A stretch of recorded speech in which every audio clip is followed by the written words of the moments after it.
My sister Madison destroyed my confidence at our high school graduation party with one cruel comment that haunted me for a decade.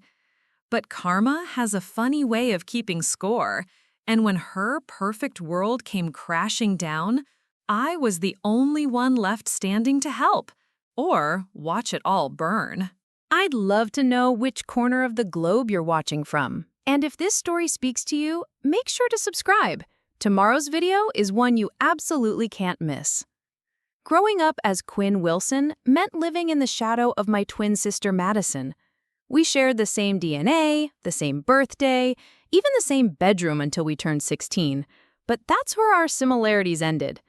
Madison got the confidence, the popularity, the effortless beauty that made heads turn when she walked down the hallways of Riverside High School in Cedar Falls, Iowa. I got the anxiety, the awkwardness, and a face that people politely called interesting. Our parents, Robert and Linda Wilson, never made comparisons out loud, but their actions spoke volumes. When Madison wanted to join the cheerleading squad, they bought her designer pom-poms and paid for private tumbling lessons. When I expressed interest in the debate team, they handed me a $20 bill and told me to figure it out. Family photos always featured Madison front and center, her million-dollar smile radiating warmth, while I lurked in the background like some distant relative who'd accidentally wandered into the shot. By senior year, the divide between us had grown into a canyon. Madison was dating Trevor Hartman, the quarterback who looked like he'd stepped out of a teen movie poster. She was homecoming queen, valedictorian, and had already been accepted to Northwestern University on a full academic scholarship.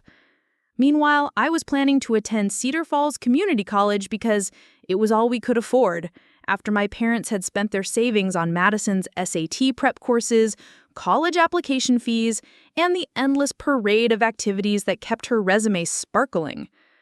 The graduation party was supposed to be a celebration for both of us, but like everything else in the Wilson household, it quickly became the Madison show. Our parents rented the community center and invited what felt like half the town. Madison floated through the crowd in a stunning emerald dress that hugged her curves perfectly, accepting congratulations and college send-off gifts from family friends who could barely remember my name.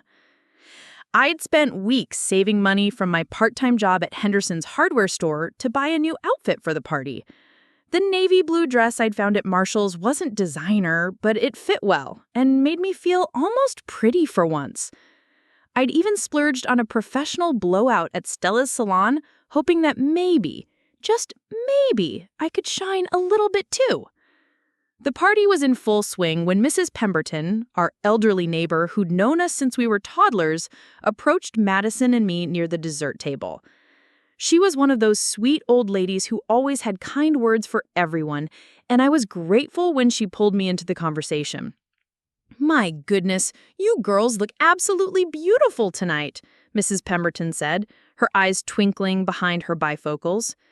"Madison, you're radiant as always, and Quinn, that color looks lovely on you." I felt a rare moment of confidence blooming in my chest. Maybe tonight would be different. Maybe I could step out of Madison's shadow, even if just for a few hours. "Thank you, Mrs. Pemberton," I said, smoothing down my dress nervously. "I was hoping—" "Oh, please," Madison interrupted with a laugh that sounded like wind chimes but felt like broken glass. "Let's be honest here. I'm the pretty twin, and Quinn is the smart one." She said it with a smile, as if she were giving me a compliment, but everyone within earshot could hear the cruelty underneath. The implication was crystal clear. I was the consolation prize twin, the one people complimented on being smart when they couldn't find anything nice to say about my appearance. I stood there frozen, my face burning with humiliation as a small group of our relatives and family friends shifted uncomfortably around us. My cousin Ashley looked down at her shoes. My Aunt Margaret suddenly found her wine glass fascinating. Even Trevor, Madison's perfect boyfriend, looked like he wanted to disappear. "I need some air," I mumbled, pushing past the circle of witnesses to my latest humiliation. I made it to the parking lot before the tears came. Standing between my dad's old pickup truck and Mrs. Chen's Honda Civic, I let myself cry in the darkness, careful not to let my mascara run too badly. The worst part wasn't even Madison's comment. It was the fact that part of me believed it was true. Growing up with Madison had taught me to see myself through her eyes, the awkward one, the forgettable one, the twin that people had to be nice to out of politeness. When she called me the smart one, she wasn't celebrating my intelligence. She was categorizing me, putting me in the box labeled not pretty enough to matter. After about 10 minutes, I pulled myself together and returned to the party. Madison was holding court near the gift table, regaling a group of admirers with stories about her upcoming freshman orientation at Northwestern. She glanced over when I walked back in, and for just a moment, I saw something flicker across her face. Maybe guilt, maybe satisfaction. It was gone so quickly I couldn't be sure. The rest of the evening passed in a blur. I smiled when people congratulated me on graduating, nodded politely when they asked about my college plans, and tried to ignore the pitying looks from the relatives who'd witnessed my public takedown.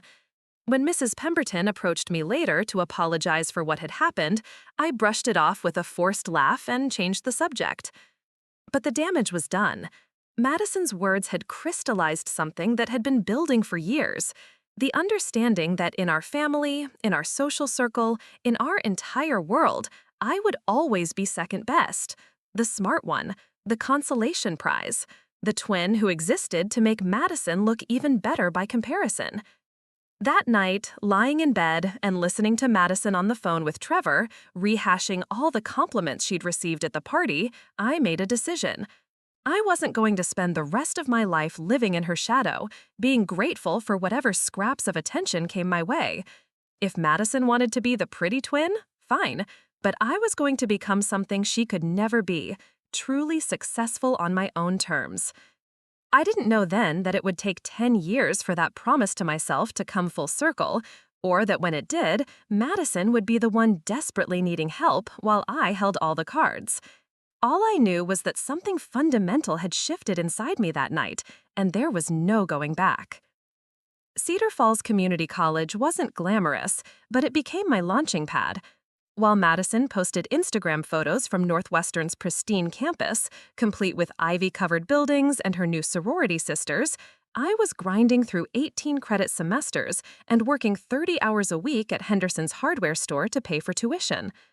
My parents called once a week, and 90% of those conversations revolved around Madison's achievements.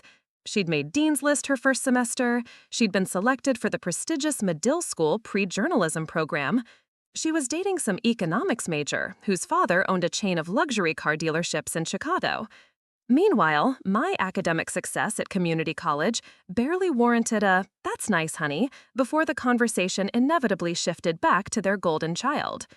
But something unexpected happened during those 2 years. Away from Madison's constant shadow, I discovered I was actually pretty good at business. My accounting professor, Dr. Patricia Reeves, saw potential in me that no one else had bothered to notice. She encouraged me to apply for internships, helped me perfect my resume, and even wrote recommendation letters when I decided to transfer to the University of Iowa to finish my bachelor's degree in business administration. A lot of love and effort went into bringing this story to life. If you're enjoying it, we'd be so grateful if you'd subscribe to our channel. Now, back to where we left off. The transformation wasn't just academic. Working at Henderson's taught me about customer service, inventory management, and the importance of understanding what people actually needed versus what they thought they wanted. Old Mr. Henderson, who'd owned the store for 40 years, became an unlikely mentor. He taught me that success wasn't about being the flashiest person in the room. It was about being reliable, hardworking, and smart enough to spot opportunities others missed. "Quinn," he told me one afternoon while we were restocking paint supplies, "you've got something your sister doesn't have. You pay attention to details. You listen when people talk. Those skills will take you further than a pretty face ever could." It was the first time an adult had ever compared me favorably to Madison, and his words stuck with me through the challenging years that followed. Transferring to the University of Iowa was like entering a completely different universe. The campus was enormous, the competition fierce, and for the first time in my life, nobody knew I had a twin sister who was supposedly the successful one. I could reinvent myself completely, and that's exactly what I did. I threw myself into my studies with an intensity that surprised even me.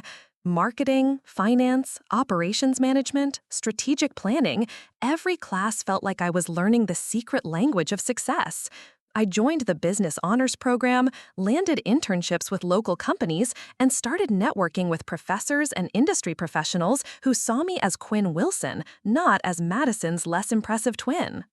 My junior year, I stumbled across an opportunity that would change everything. During a guest lecture about emerging markets, a venture capitalist named Jonathan Pierce mentioned that his firm was looking for ambitious students to join their summer analyst program. The position was unpaid, but it offered invaluable experience in evaluating startup companies and investment opportunities. Out of 300 applicants, they selected 20 students. I was one of them.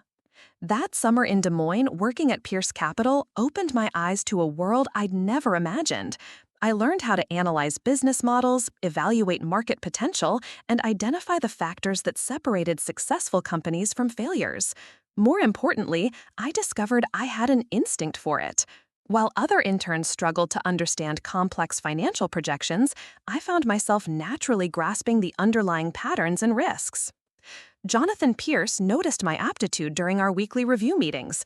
"Wilson," he said one July afternoon, "you've got better business instincts than analysts I've hired with MBAs from Wharton. Have you thought about what you want to do after graduation?" I had been thinking about it, actually. The more I learned about business strategy and investment analysis, the more I realized I wanted to build something of my own. Not work for someone else's company, not climb someone else's corporate ladder. I wanted to create something that was entirely mine. "I'm interested in starting my own consulting firm," I told him, "helping small businesses optimize their operations and growth strategies." He leaned back in his chair, studying me with the same intensity he used when evaluating investment proposals. "That's ambitious. Most people your age want the security of a corporate job. What makes you think you can make it as an entrepreneur?"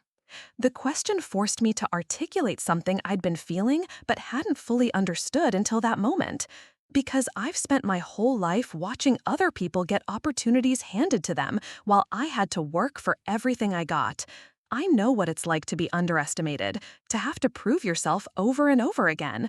I think that perspective would be valuable to business owners who are fighting for every customer, every dollar, every chance to succeed. Jonathan smiled, the first genuine smile I'd ever seen from him. "I think you're right. When you graduate, call me. I might have some clients who could use exactly that kind of perspective." Meanwhile, Madison's updates from Northwestern painted a picture of sorority mixers, spring break trips to Cabo, and internships at prestigious Chicago magazines that her father's connections had secured for her. Her social media presence had exploded. She had over 50,000 Instagram followers who hung on her every post about college life, fashion, and dating advice. When she came home for Christmas break during my junior year, the contrast between us was stark. She looked like she'd stepped out of a catalog, all perfectly styled hair and designer clothes that probably cost more than I made in a month at my campus bookstore job. I looked like what I was, a serious student who spent more time in the library than at parties. "Oh, Quinn," she said when she saw me at our parents' house, "you look so studious. Are you even having any fun at college?" There it was again, that tone that managed to sound concerned while making it clear she pitied me. But this time, something was different. Her comment didn't send me spiraling into self-doubt like it would have 3 years earlier. Instead, I felt something that surprised me: confidence. "I'm having exactly the kind of fun I want to have," I replied calmly. "Learning, growing, building something for my future." Madison laughed, but there was a slight edge to it now. "Well, that's very noble of you. I'm just saying, college is supposed to be the best years of your life. You shouldn't waste them buried in textbooks." Maybe the best years of my life are still ahead of me, I said. It was a small moment, barely a blip in our family's holiday celebration, but I could see that my response had caught Madison off guard. She was used to me being defensive, apologetic, always trying to justify my choices. This new version of me, calm, confident, focused on my own path, seemed to unsettle her in a way I'd never seen before. Senior year flew by in a blur of job applications, business plan competitions, and thesis research. I graduated summa cum laude with a 3.9 GPA and already had 3 clients lined up for my consulting business, thanks to referrals from professors and connections I'd made during internships. Madison graduated the same spring with a degree in journalism and immediately landed a job at a trendy lifestyle magazine in Chicago, thanks to her father's golf buddy who knew someone who knew someone. Her starting salary was higher than what I projected making in my first year of business, but I didn't care. For the first time in my life, I was building something that was entirely my own. The night before I officially launched Wilson Strategic Consulting, I stood in my tiny studio apartment in Iowa City, looking at the business cards I'd had printed with my name in crisp black letters. No mention of being anyone's twin sister, no qualifying statements about being the smart one, just Quinn Wilson, Strategic Business Consultant. I had no way of knowing that within 5 years, my little consulting firm would grow into a multi-million-dollar operation, or that Madison's perfect life in Chicago was already starting to show cracks that would eventually become devastating fractures. All I knew was that for the first time since that horrible night in our graduation party, I felt like I was exactly where I was supposed to be. Wilson Strategic Consulting started in my studio apartment with a folding table from Walmart serving as my desk and a single landline phone that I'd practiced answering professionally about 100 times. My first client was a struggling bakery in Coralville, whose owner, Maria Santos, was drowning in debt despite having the best tres leches cake in 3 counties. Within 6 months, I'd helped Maria restructure her pricing, streamline her supply chain, and develop a catering division that tripled her revenue. Word spread through Iowa's tight-knit small business community, and suddenly I had more potential clients than I could handle from my makeshift office. By year 2, I'd moved into a real office space in downtown Iowa City and hired my first employee, Sarah Chen, a recent graduate with a marketing degree who shared my obsession with turning struggling businesses into success stories. Together, we developed a systematic approach to business optimization that combined financial analysis, operational efficiency, and strategic marketing. Our breakthrough case came when Jonathan Pierce referred us to a family-owned manufacturing company in Cedar Rapids that was on the verge of bankruptcy. Midwest Metalworks had been in the Thompson family for 3 generations, but changing industry dynamics and increased competition from overseas manufacturers had pushed them to the edge of collapse. The company's founder, 80-year-old Henry Thompson, was skeptical about hiring consultants, especially ones young enough to be his granddaughters. "No offense, ladies," he said during our first meeting, "but I've been running this business since before you were born. What could you possibly teach me?" It was exactly the kind of challenge I thrived on. Over the next 3 months, Sarah and I conducted a comprehensive analysis of Midwest Metalworks operations, supply chain, customer base, and competitive landscape. What we discovered was a company with incredible expertise and quality standards, but outdated business processes and zero digital presence. We developed a complete transformation plan, modernizing their inventory management system, establishing an online marketplace presence, implementing lean manufacturing principles, and pivoting towards specialized custom fabrication services that leverage their decades of expertise while commanding premium prices. The results were dramatic. Within 18 months, Midwest Metalworks had increased their profit margins by 40%, reduced waste by 30%, and secured 3 major long-term contracts with regional construction companies. Henry Thompson went from skeptic to our biggest advocate, referring us to other manufacturing companies across the Midwest. That success story became the foundation of our reputation. Suddenly, Wilson Strategic Consulting wasn't just another small business advisor. We were the firm that saved companies everyone else had written off. Our client roster grew to include restaurants, retail stores, service companies, and even a few tech startups that were looking to scale efficiently. Meanwhile, Madison's Instagram posts painted a picture of glamorous city life. She'd been promoted to senior associate editor at Lux Lifestyle magazine, which apparently involved attending fashion shows, interviewing minor celebrities, and writing articles about skincare routines and relationship advice. Her follower count had grown to over 200,000, and she'd started doing sponsored posts for beauty brands and boutique clothing companies. But during one of our parents' rare phone calls to me, I caught a glimpse behind the glossy facade. Madison's been having some challenges at work, my mother mentioned casually while updating me on family news. Something about budget cuts at her magazine. But I'm sure it's just temporary stress. You know how demanding those high-level positions can be. I almost laughed at the description of Madison's job as high level, but I kept my thoughts to myself. At that point, my consulting firm was generating more revenue than I'd ever imagined possible, and I'd been featured in 3 business publications as one of Iowa's most promising young entrepreneurs. Yet somehow, in my parents' eyes, Madison's struggles at a lifestyle magazine still warranted more concern and attention than my thriving business. The turning point came during my 5th year in business. Sarah and I had expanded Wilson Strategic Consulting to include 6 full-time employees and were considering opening satellite offices in Des Moines and Minneapolis. We'd just completed a major project for a regional grocery chain that resulted in a $2 million increase in their annual profits when I received an unexpected phone call. Quinn Wilson? The voice was unfamiliar, professional, with a slight Chicago accent.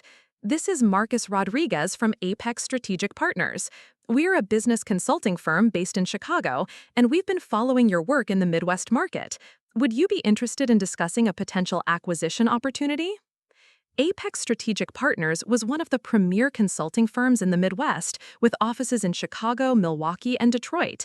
They specialized in mid-market companies and had a client roster that included some of the region's largest corporations. The fact that they were calling me, little Quinn Wilson from Cedar Falls, Iowa, felt surreal. The initial conversation led to a series of meetings, financial reviews, and due diligence processes that stretched over 4 months. What emerged was an offer that took my breath away. Apex wanted to acquire Wilson Strategic Consulting for $12 million, with me staying on as a regional director and equity partner in their expanded Iowa operations. $12 million. For a business I'd started with a folding table and a landline phone 6 years earlier? The negotiation process was intense, involving lawyers, accountants, and financial advisors who helped me navigate the complexities of a major business sale. But what struck me most during those months wasn't the money or the prestige of joining a larger firm. It was the recognition that I'd built something genuinely valuable, something that industry professionals respected and wanted to be part of. The day I signed the acquisition papers, sitting in a conference room on the 42nd floor of a Chicago skyscraper, I thought about that graduation party night when Madison had dismissed me as the smart one.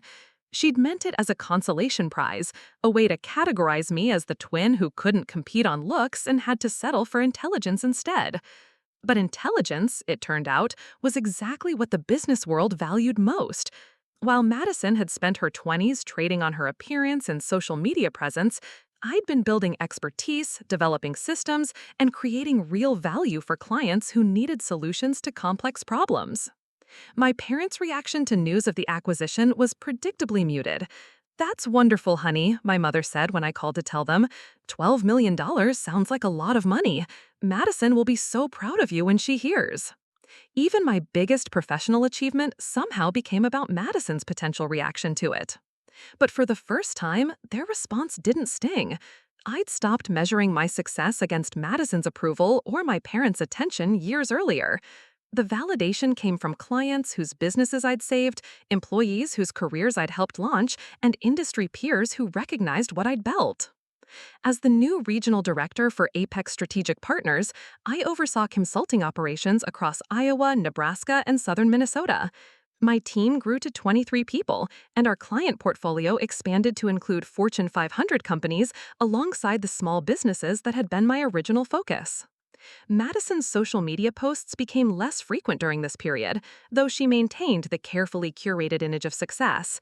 She'd moved in with some finance guy named Derek Hoffman, and their couple photos suggested a lifestyle of upscale restaurants, weekend getaways, and the kind of effortless sophistication that had always defined Madison's public persona. I was too busy building my new role at Apex to pay much attention to my sister's life in Chicago. My focus was on expanding our client base, developing innovative consulting methodologies, and establishing our Iowa office as one of the most profitable regions in the company. Success, I'd learned, required relentless focus on what actually mattered rather than getting distracted by other people's highlight reels. Little did I know that Madison's carefully constructed world was already beginning to crumble in ways that would soon make all our childhood dynamics completely irrelevant. 3 years into my role as regional director at Apex Strategic Partners, I'd established myself as one of their most successful executives. Our Iowa division had exceeded revenue targets for 12 consecutive quarters, and I'd been invited to present our regional strategies at the company's annual leadership summit in San Francisco. Standing on that stage, addressing 200 of the most successful business consultants in the country, felt like the ultimate validation of everything I'd worked toward. But success at that level came with unexpected challenges. The higher I climbed in the corporate hierarchy, the more politics and bureaucracy crept into my daily work. Decisions that should have taken days stretched into weeks as they moved through layers of approval processes. Innovative ideas got diluted by committee reviews and risk-averse executives who preferred safe, incremental changes over bold strategic moves. The breaking point came during a quarterly review meeting when Chicago headquarters rejected a proposal I'd spent months developing. The project involved creating a specialized division focused on rural business consulting, an untapped market where our expertise could help struggling agricultural and small-town businesses adapt to changing economic conditions. The potential was enormous, but the corporate executives dismissed it as too niche and insufficient scale for our brand positioning. Sitting in that sterile conference room, listening to executives who'd never worked with a single small business owner explain why my proposal wasn't viable, I realized I'd traded entrepreneurial freedom for corporate security. The $12 million acquisition had given me financial independence, but it had also put me in a position where other people controlled the direction of my professional life. That night, in my downtown Chicago hotel room, I made a decision that would have seemed impossible just a few years earlier. I was going to leave Apex and start over, building something even bigger and more ambitious than Wilson Strategic Consulting had ever been. The idea that crystallized over the following weeks was revolutionary in its simplicity. Instead of traditional consulting services, I would create a comprehensive business accelerator program, a 6-month intensive course that combined hands-on consulting, peer networking, and access to investment capital. Small business owners would come to Iowa for an immersive experience that would transform not just their operations, but their entire approach to growth and sustainability. I called it the Heartland Business Institute, and the concept was unlike anything else in the consulting industry. Rather than flying in for a few meetings and delivering a report, we would create a residential program where business owners could focus entirely on rebuilding their companies while learning from industry experts, successful entrepreneurs, and each other. The logistics were complex and expensive. I needed to acquire property for the residential facility, hire a team of specialized instructors, develop curriculum for multiple business sectors, and establish relationships with investors who could provide follow-up funding for program graduates. The total startup cost was projected at $8 million, most of my acquisition windfall from Apex. My former colleagues thought I was insane. Quinn, said Jennifer Walsh, Apex's managing partner, when I submitted my resignation, "You're walking away from a guaranteed 7-figure salary to gamble everything on an unproven concept. What if it fails?" The question didn't scare me the way it might have 10 years earlier. I'd already proven I could build something successful from nothing. More importantly, I'd learned that the biggest risk wasn't failure. It was spending your life wondering what you could have accomplished if you'd been brave enough to try. I found the perfect property outside of Cedar Falls, just 15 miles from where I'd grown up. The abandoned corporate retreat center had been built by an insurance company in the 1980s, but had sat empty for over a decade. It included a main conference facility, 24 individual cottages, a dining hall, and 300 acres of farmland that provided the kind of peaceful, distraction-free environment I envisioned for the program. Renovating the facility took 18 months and consumed most of my available capital, but the transformation was spectacular. We converted the cottages into modern live workspaces, upgraded the conference center with state-of-the-art technology, and created specialized workshops for different types of businesses: manufacturing, retail, service industries, and technology startups. The first Heartland Business Institute cohort launched with 16 participants from across the Midwest. These weren't struggling mom-and-pop shops. They were established businesses with solid fundamentals but limited growth potential. Restaurant owners, manufacturing companies, tech startups, and service providers who had reached plateaus and needed strategic guidance to reach the next level. The 6-month program was intense and comprehensive. Participants lived on-site during weekdays, attending workshops on financial management, marketing strategy, operational efficiency, and leadership development. Evenings were devoted to peer mentoring sessions where participants collaborated on each other's challenges, creating a network of mutual support that extended far beyond the program itself. The results exceeded every projection I'd made. Of the 16 businesses in our pilot cohort, 14 achieved revenue growth of at least 30% within 12 months of graduation. 3 companies doubled in size, 2 secured significant investment funding, and 1 was acquired by a regional competitor for 8 figures. More importantly, the program created something I hadn't expected, a community of business leaders who continued collaborating and supporting each other long after graduation. They referred clients to each other, shared resources and expertise, and became advocates for the program who attracted our next wave of participants.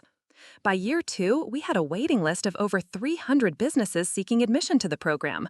I expanded to 3 cohorts per year, hired additional faculty members, and established satellite programs in partnership with universities in Minneapolis and Kansas City. The business media attention was overwhelming. Harvard Business Review published a case study on our innovative approach to small business development. Forbes named me one of their 30 under 30 business leaders. I was actually 32, but they rounded down. Inc. magazine featured the Heartland Business Institute on their cover as an example of the future of entrepreneurial education. During this period, Madison's social media presence became increasingly erratic. Her posts about her glamorous Chicago lifestyle continued, but there were subtle signs that something wasn't right. Photos became less frequent, and when she did post, the captions seemed forced and overly cheerful.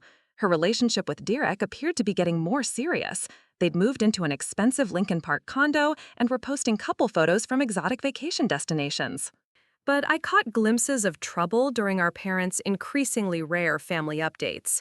Madison had changed jobs twice in 2 years, moving from Lux Lifestyle magazine to a digital marketing agency, then to a public relations firm that specialized in influencer partnerships. Each transition was described as a fantastic opportunity, but the pattern suggested instability rather than advancement. The warning signs became more apparent during our cousin Ashley's wedding in Des Moines. Madison arrived with Derek, and they looked like the perfect couple. Him in an expensive suit that probably cost more than most people made in a month, her in a designer dress that was photographed beautifully for Instagram. But watching them interact throughout the evening, I noticed the tension underlying their polished exterior. Derek spent most of the reception on his phone, fielding what he described as urgent client calls, but which sounded more like damage control conversations. Madison's smile never wavered, but there was something brittle about it, like she was performing happiness rather than actually experiencing it. When she approached me at the bar during the reception, it was the first real conversation we'd had in over 2 years. "Quinn," she said, her voice carrying that familiar mix of condescension and curiosity, "I keep seeing articles about your little business school thing. It sounds very earnest." There it was again, that ability to make everything I'd accomplished sound quaint and small. But this time, instead of anger or hurt, I felt something unexpected: pity.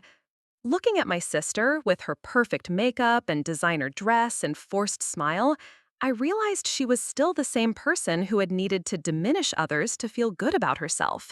Success hadn't changed her fundamental insecurities, it had just given her more expensive ways to hide them. "It's been very fulfilling," I replied calmly. "Helping other entrepreneurs build something meaningful gives me a sense of purpose I never found in corporate consulting." She studied me for a moment, and I could see her trying to find the angle that would let her regain the upper hand in our conversation. "Well," she said finally, "I'm sure it's very rewarding to work with those kinds of small businesses. Derek and I are more focused on the international market these days. His firm handles mergers and acquisitions for Fortune 100 companies." The conversation continued for a few more minutes, each of us politely updating the other on our respective successes, but I could sense something desperate underneath Madison's carefully constructed confidence. She was trying too hard to impress me, which was something that had never happened in our entire history as sisters. I had no way of knowing that Derek's international mergers and acquisitions work was about to implode in a scandal that would destroy both their relationship and Madison's carefully constructed life. All I knew was that for the first time, Madison seemed to need my validation more than I needed hers. The call came on a Tuesday morning in March while I was reviewing applications for our fourth annual Heartland Business Institute cohort. My assistant, Rebecca Martinez, knocked on my office door with an expression I'd never seen before, part confusion, part concern. "Quinn, your sister Madison is online too. She sounds upset."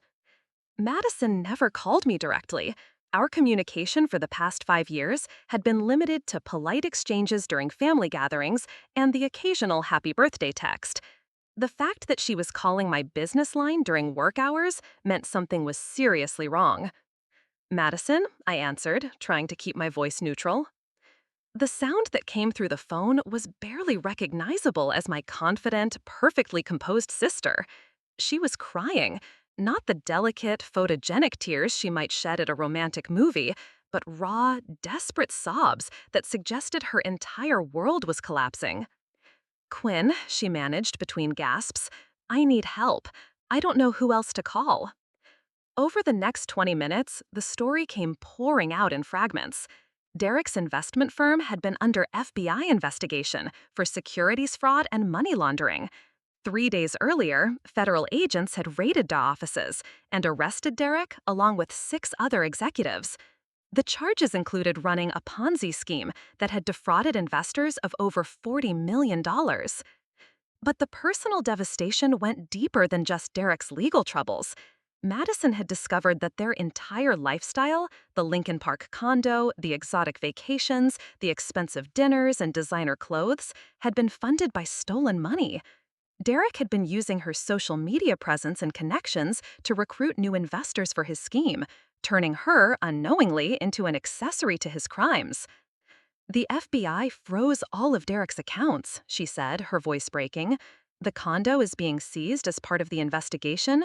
All my jewelry, my car, everything I thought was mine, it all came from the fraud money. I literally have nothing, Quinn. I'm staying in a motel room in Schaumburg, and I have maybe $300 to my name." The magnitude of her fall was staggering.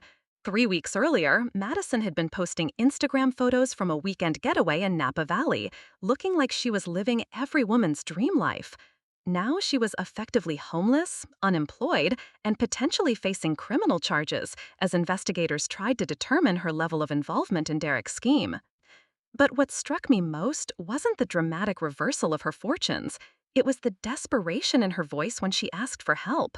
This was the same person who had spent our entire lives making me feel inferior, who had dismissed my achievements as consolation prizes, who had never missed an opportunity to remind everyone that she was the pretty twin while I was just the smart one. What do you need? I asked, surprising myself with how quickly the question came. I don't know, she admitted. The FBI cleared me of any criminal involvement, but they're still investigating. I can't get hired anywhere because my name is all over the news as Derek's girlfriend. My savings are gone. I spent everything trying to keep up with his lifestyle. I need somewhere to stay while I figure out what to do next. The logical part of my brain reminded me of every humiliation Madison had put me through, every casual cruelty, every moment when she'd made me feel less than. This was karma in its purest form. The golden child who had coasted on her looks and connections, finally facing the consequences of choosing style over substance. But sitting in my office, surrounded by awards and testimonials from businesses I'd helped rebuild, I realized that revenge had never actually been what I wanted. What I'd wanted was respect, recognition, and the satisfaction of proving that intelligence and hard work mattered more than superficial advantages. I'd achieved all of that, and Madison's downfall didn't make my success any more meaningful. Madison, I said finally, you can come stay at the Institute. We have guest quarters for visiting faculty, and you can use one of those while you get back on your feet. The silence on the other end of the phone stretched so long that I thought the call had dropped. When Madison finally spoke, her voice was barely a whisper. You would do that? After after how I've treated you? It was the closest she'd ever come to acknowledging the years of casual cruelty and dismissive comments. For a moment, I considered making her spell out exactly what she meant, forcing her to apologize for every slight and humiliation. But what would be the point? We both knew what she was referring to, and making her grovel wouldn't change our history or make me feel better about it. We're family, I said simply. Come home. Madison arrived at the Heartland Business Institute 2 days later, driving a beat-up Honda Civic that belonged to one of her few remaining friends in Chicago. Gone were the designer clothes and perfect styling. She looked exhausted, vulnerable, and younger than I'd seen her since we were teenagers. The guest quarters I'd offered her were comfortable, but modest, a studio apartment with basic furnishings and a kitchenette. After living in a luxury condo in Lincoln Park, it must have felt like a dramatic downgrade, but Madison accepted it without complaint. Over the next few weeks, I watched my sister navigate a reality she'd never had to face before. She applied for jobs at restaurants, retail stores, and office temp agencies, positions she would have considered beneath her just a month earlier. The applications were largely unsuccessful, not because she lacked qualifications, but because her association with Derek's scandal made employers nervous about hiring her. The transformation was remarkable to witness. Without the armor of designer clothes and professional styling, without the validation of social media followers and expensive lifestyle photos, Madison was forced to confront who she actually was underneath all the superficial trappings. One evening, about 3 weeks after her arrival, she knocked on my office door. I was working late, reviewing final preparations for our next cohort orientation, when she appeared in the doorway looking more uncertain than I'd ever seen her. "Quinn, can I talk to you?" She sat down across from my desk, fidgeting with the sleeves of a plain sweater that probably came from Target, a far cry from the designer wardrobe that had defined her image for so many years. "I owe you an apology," she began, her voice steady but quiet. "Not just for the graduation party, but for everything. The way I treated you, the things I said, the way I made you feel like you weren't good enough. I was cruel, and I was wrong." I set down the papers I'd been reviewing and looked at her, really looked at her, for the first time in years. Without the perfect makeup and strategic lighting, I could see the family resemblance that had always been there, but overshadowed by her polished presentation. We did look alike, I realized. We always had.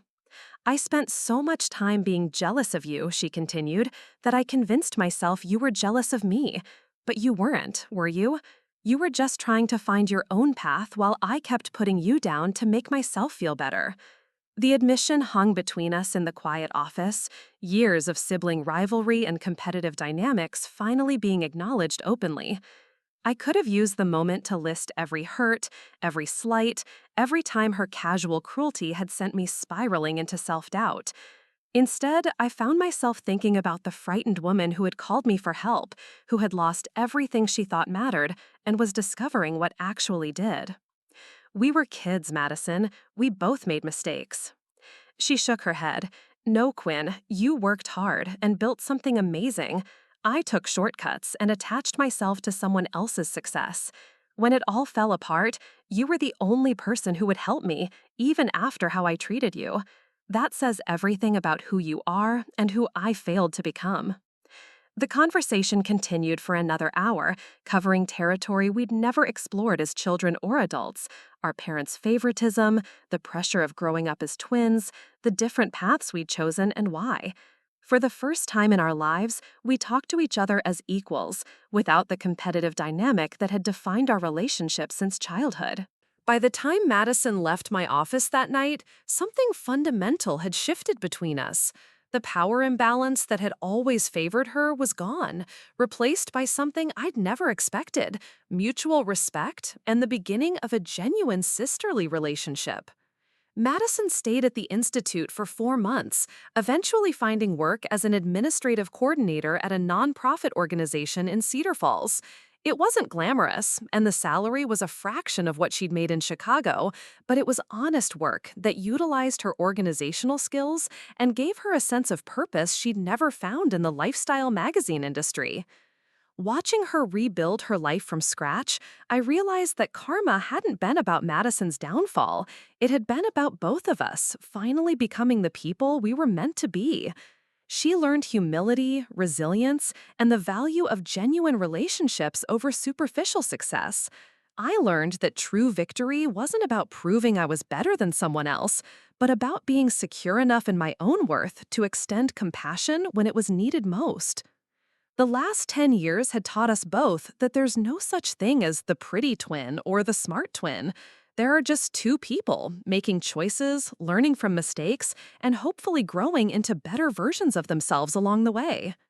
6 months after Madison settled into her new life in Cedar Falls, an unexpected opportunity arose that would test everything we'd both learned about ourselves and each other.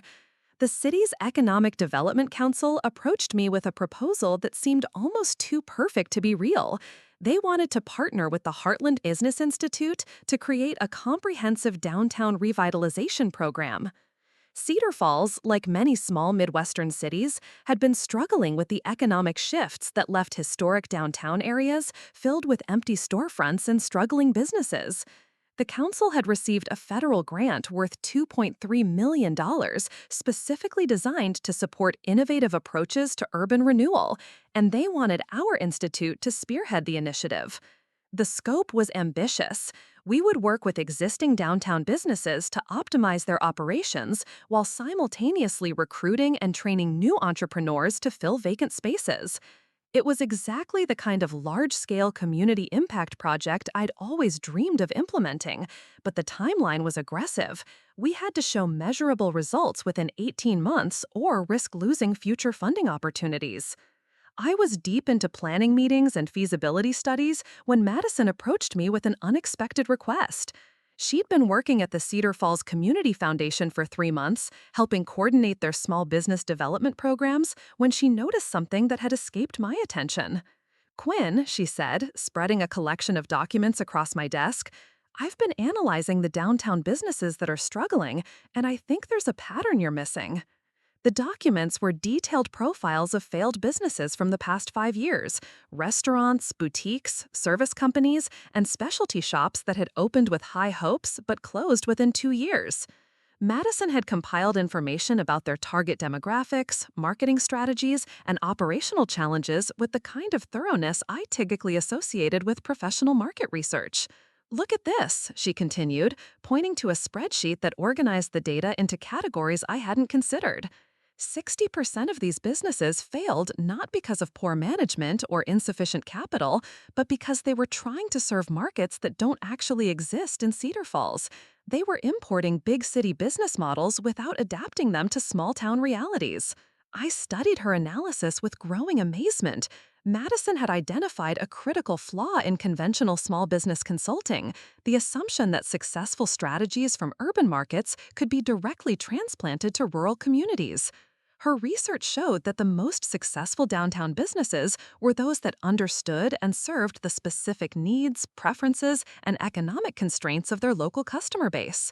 "This is brilliant," I admitted, looking up from the spreadsheets. "How did you develop this framework?" For the first time since she'd arrived, Madison smiled with genuine confidence rather than the artificial brightness she'd worn like armor for so many years. "Turns out I actually learned something during all those years writing lifestyle articles. I just never applied analytical thinking to anything that mattered before." Her insight became the foundation of our downtown revitalization strategy.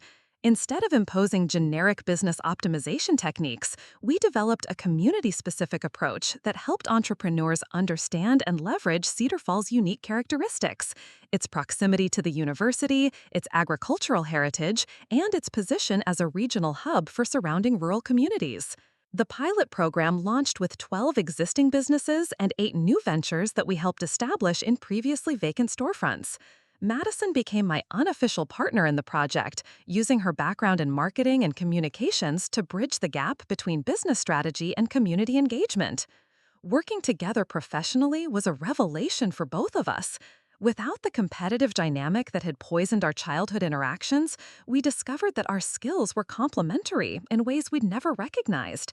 My expertise in operational efficiency and financial management, combined with her understanding of consumer psychology and market positioning, created a consulting approach that was more effective than either of us could have achieved alone. One of our most successful collaborations involved helping a struggling bookstore called Pages and Prose that had been hemorrhaging money for 2 years. The owner, Janet Morrison, was a retired librarian who'd invested her life savings into creating the kind of independent bookstore she'd always dreamed of owning. Unfortunately, her vision of a quiet literary sanctuary wasn't generating enough revenue to cover rent and inventory costs. Traditional consulting might have focused on reducing costs or expanding inventory, but Madison's community analysis revealed a different opportunity. Cedar Falls had a significant population of young families and college students who were underserved by existing entertainment and education options. Instead of trying to compete with Amazon and Barnes & Noble, we helped Janet transform Pages and Prose into a community hub that offered book clubs, children's story times, homework tutoring, and small event hosting. The transformation took 6 months and required significant changes to the store's layout, inventory selection, and business model. But the results were dramatic. Pages and Prose went from losing money every month to generating a 20% profit margin while becoming one of downtown's most popular gathering spaces. Our success stories multiplied throughout the year. A failing antique shop became a thriving vintage furniture restoration business. A struggling restaurant pivoted to focus on farm-to-table catering for university events. A vacant department store was converted into a multi-vendor marketplace that gave dozens of small entrepreneurs affordable retail space while creating a unique shopping destination. The federal evaluators who reviewed our 18-month progress were impressed enough to recommend Cedar Falls as a model program for other rural communities. Local media coverage led to national attention, and I found myself fielding calls from economic development councils across the Midwest who wanted to replicate our approach. But the most meaningful validation came from the business owners themselves. At our program completion ceremony, Janet Morrison approached Madison and me with tears in her eyes. "You didn't just save my bookstore," she said. "You showed me that my dream was possible. I just needed to dream bigger and more specifically at the same time." The success of the Downtown Revitalization Project opened doors I hadn't anticipated. The Small Business Administration invited me to join their National Advisory Council. Harvard Business School asked me to guest lecture on rural entrepreneurship strategies. Inc. magazine featured the Heartland Business Institute on their cover again, this time focusing on our community development innovations. Madison's role in our success didn't go unnoticed. The Cedar Falls Community Foundation promoted her to program director, and she began developing her own initiatives focused on supporting women entrepreneurs and minority-owned businesses.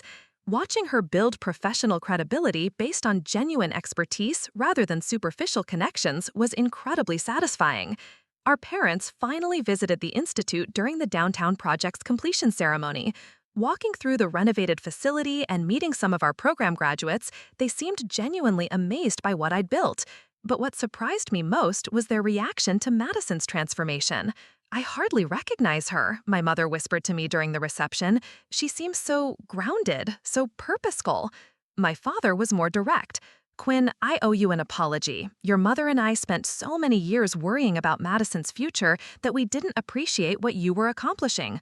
Watching you two work together now, I realize we failed to see the strengths you both had." It was the closest either of them had ever come to acknowledging their favoritism, and while it didn't erase decades of feeling overlooked, it provided a sense of closure I hadn't known I needed. Later that evening, Madison and I sat on the Institute's main porch, sharing a bottle of wine and watching the sunset over the Iowa farmland that surrounded our facility. The competitive tension that had defined our relationship since childhood was completely gone, replaced by the comfortable camaraderie of partners who respected each other's contributions. "Do you ever think about what would have happened if Derek's scheme hadn't collapsed?" Madison asked, swirling wine in her glass. I considered the question carefully. Honestly, I think you would have eventually realized that lifestyle wasn't sustainable. Maybe not as dramatically, but you're too smart to have stayed satisfied with being someone else's accessory forever. She laughed, but there was sadness in it. I wasted so many years trying to be the person I thought everyone wanted me to be. The irony is that I'm happier now, making a third of the salary and living in a studio apartment than I ever was in that Lincoln Park condo. That's because you're building something that actually matters to you, I replied. Success isn't about having the most expensive things or the most impressive title. It's about creating value in the world and feeling proud of how you spend your time. As we sat there in comfortable silence, I reflected on the journey that had brought us to this point.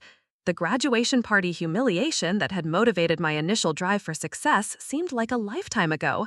Madison's cruel comment about me being the smart one had inadvertently been prophetic, but not in the way she'd intended.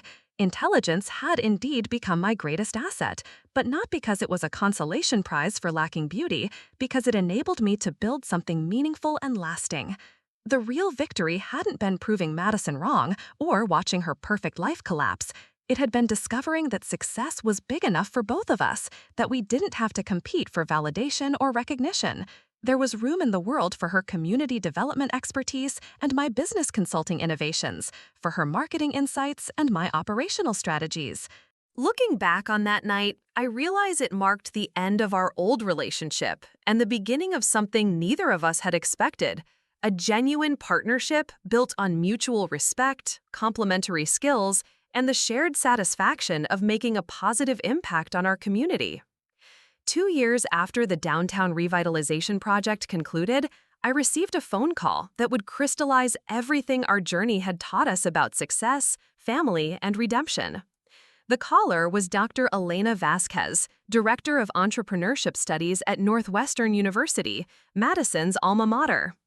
"Miss Wilson," she said, "we've been following the work you and your sister have been doing in Iowa, and we'd like to invite you both to speak at our annual Entrepreneurship Summit. The theme this year is Innovative Approaches to Rural Economic Development, and we believe your collaborative model represents exactly the kind of thinking our students need to hear." The invitation was significant for multiple reasons. Northwestern's Entrepreneurship Summit was one of the most prestigious events in academic business circles, typically featuring Fortune 500 CEOs, venture capital luminaries, and internationally recognized thought leaders. But what made it personally meaningful was the opportunity for Madison to return to her former university, not as the struggling alumna who'd left in disgrace, but as a respected professional with genuine expertise to share. Madison's reaction to the invitation surprised me. Instead of excitement, I saw uncertainty flicker across her face when I told her about Dr. Vasquez's call. "Quinn, I'm not sure I'm ready for that kind of spotlight," she admitted. "What if people remember the scandal? What if they see me as the woman who got involved with a criminal?" It was a moment that revealed how fundamentally Madison had changed. The sister who had once craved attention and validation was now genuinely worried about whether she deserved a platform to share her expertise. The transformation from someone who performed confidence to someone who questioned her own worthiness showed just how deeply her experience had affected her. "Madison," I said, "you've helped revitalize an entire downtown district, created programs that have launched dozens of successful businesses, and developed analytical frameworks that other communities are adopting. You earned this invitation through your work, not your past relationships." The weeks leading up to the Northwestern Summit were intense preparation. Madison and I developed a presentation that chronicled our individual journeys and collaborative success while highlighting the broader principles that other communities could adopt. We decided to be completely transparent about our backgrounds, my struggle to build credibility as the overlooked twin, and Madison's fall from social media influence to community development expertise.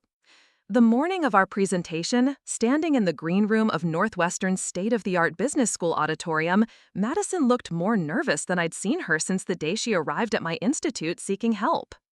"What if they ask about Derek?" she said, adjusting her outfit for the third time in 10 minutes. "What if they focus on the scandal instead of the work we've done?" It was a moment that revealed how fundamentally Madison had changed. The sister who had once craved attention and validation was now genuinely worried about whether she deserved a platform to share her expertise.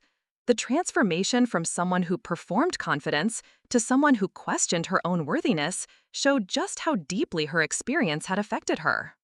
"Madison," I said, "you've helped revitalize an entire downtown district, created programs that have launched dozens of successful businesses, and developed analytical frameworks that other communities are adopting. You earned this invitation through your work, not your past relationships." The weeks leading up to the Northwestern Summit were intense preparation. Madison and I developed a presentation that chronicled our individual journeys and collaborative success while highlighting the broader principles that other communities could adopt. We decided to be completely transparent about our backgrounds, my struggle to build credibility as the overlooked twin, and Madison's fall from social media influence to community development expertise. The morning of our presentation, standing in the green room of Northwestern's state-of-the-art business school auditorium, Madison looked more nervous than I'd seen her since the day she arrived at my institute seeking help. "What if they ask about Derek?" she said. "What if they focus on the scandal instead of the work we've done?" I looked at my sister, really looked at her. Gone was the artificially perfect woman who had once dismissed me as the smart one. In her place stood someone who had earned respect through genuine accomplishment, who worried more about delivering value to the audience than about how she appeared in photographs. "Then we tell them the truth," I replied, "that making mistakes doesn't disqualify you from contributing something meaningful to the world. That sometimes the most valuable insights come from people who've experienced failure and rebuilt themselves." Our presentation began with a video montage of Cedar Falls' downtown transformation. Empty storefronts becoming thriving businesses, abandoned buildings converted to community hubs, and local entrepreneurs celebrating grand openings. The audience of business students, faculty, and industry professionals was immediately engaged by the tangible results we'd achieved. I opened by discussing the evolution of the Heartland Business Institute and the lessons I'd learned about scaling rural entrepreneurship. Madison followed with her analysis of why traditional urban business models fail in small-town environments, and how community-specific strategies can create sustainable economic growth. But the most powerful moment came when we addressed our personal relationship and how it had shaped our professional partnership. Madison spoke about the humility that comes from losing everything you thought defined your worth and discovering what actually matters. I talked about learning that true success isn't about proving others wrong, but about building something that creates genuine value for other people. The audience was captivated. During the Q&A session, questions came rapidly from students eager to understand how our model could be applied to other communities, faculty interested in the academic implications of our approach, and business leaders curious about the scalability of rural development initiatives. One question, from a graduate student named Maria Santos, coincidentally sharing the name of my first bakery client, struck at the heart of our transformation. "You've both achieved remarkable professional success, but your presentation suggests that your personal relationship was equally important to your effectiveness. How did you move past the competitive dynamic that seemed to define your earlier relationship?" Madison and I exchanged a look before she answered. I think the key was realizing that success isn't a finite resource. For most of our lives, I operated from the assumption that if Quinn succeeded, it somehow diminished my own achievements. It took losing everything I thought mattered to understand that we could both be successful in our own ways, and that our different strengths actually made us more effective when we worked together. I nodded, adding, "And I had to learn that proving I was better than someone else wasn't actually success. It was just insecurity masquerading as achievement. Real success is about creating something meaningful and helping other people succeed, not about winning some imaginary competition." The presentation concluded to enthusiastic applause, but the real validation came afterward during the networking reception. Students approached us with genuine curiosity about rural entrepreneurship opportunities. Faculty members discussed potential research collaborations, and several economic development officials from other states requested follow-up meetings to explore implementing similar programs in their communities. Dr. Vasquez found us near the end of the reception, beaming with satisfaction. "That was exactly what our students needed to hear," she said. "So many of them are focused on Silicon Valley startups or Wall Street careers. You've shown them that entrepreneurship can be about strengthening communities and creating sustainable economic opportunities in places that need them most. But the comment that meant the most came from an unexpected source. As we were leaving the auditorium, a young woman approached us hesitantly. She introduced herself as Jennifer Walsh, not the Apex managing partner I'd once worked for, but a sophomore business student who reminded me of myself at that age. "Ms. Wilson," she said, addressing both of us, "I wanted to thank you for being so honest about your relationship and your individual struggles. I'm a twin too, and I've always felt like I was competing with my sister instead of supporting her. Your presentation made me realize that maybe we could be stronger if we found ways to work together instead of against each other." Walking across Northwestern's campus that evening, Madison and I reflected on how far we'd traveled, not just geographically from Cedar Falls to Evanston, but personally, from the sisters who had defined themselves in opposition to each other to partners who had learned to leverage their complementary strengths. "Do you think we would have found this partnership if Derek's scheme hadn't collapsed?" Madison asked as we waited for our flight back to Iowa. I considered the question seriously. Maybe eventually, but probably not for years. Sometimes it takes a crisis to force us to examine assumptions we've been carrying around our whole lives. The irony is that I spent so many years trying to make you feel inferior, and it turns out you were always going to be successful. I was just too insecure to see it.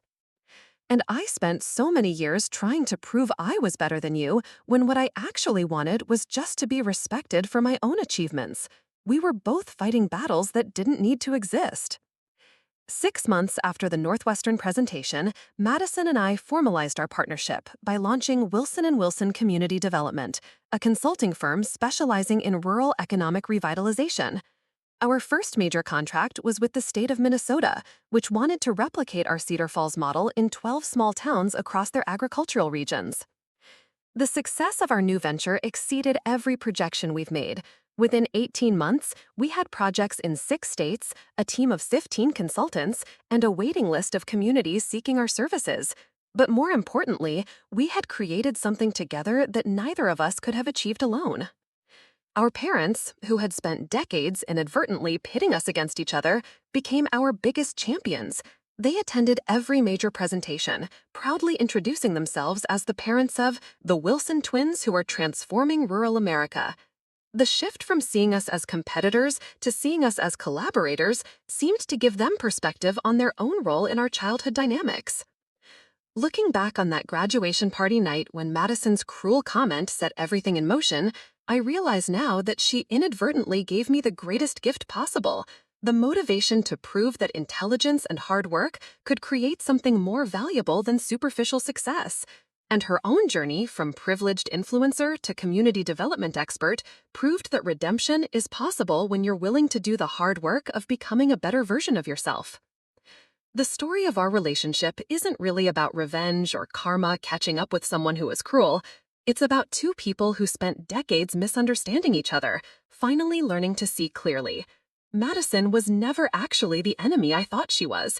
She was just someone struggling with her own insecurities who happened to express them in ways that hurt me. And I was never actually the victim I sometimes felt like. I was someone with enormous potential who needed to find the confidence to pursue it. Today, when people ask about our secret to successful partnership, I tell them it's simple. We stopped trying to prove who was better and started focusing on how we could be better together. That shift in perspective didn't just transform our business, it transformed our entire family dynamic and gave us both something we'd been seeking our whole lives without realizing it. We'd been looking for validation from other people when what we actually needed was to validate each other.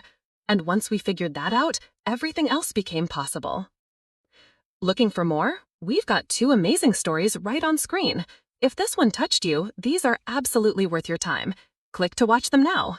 And hey, subscribe and hit that bell to never miss our latest uploads.